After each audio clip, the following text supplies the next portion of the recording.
What is an application? An application or app is a program you use on your phone, computer, or tablet to do specific things. For example, WhatsApp is an app for messaging, YouTube is an app for watching videos, and Google Maps is an app for navigation. In short, an application helps you complete a certain task easily and quickly.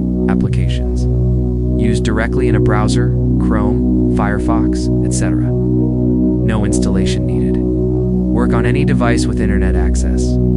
Examples: Facebook in the browser, Gmail, news websites. In short, they run on the internet and don't need to be downloaded. Mobile applications installed on a phone or tablet from stores like Google Play or the App Store, made specifically for mobile devices. Can work without internet if designed that way. Examples: WhatsApp, TikTok, Instagram, mobile games.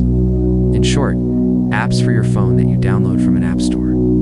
Desktop programs installed on a laptop or computer, usually more powerful and complex, often work without internet. Examples: Microsoft Word, Photoshop, PC games. In short, programs for your computer that must be installed.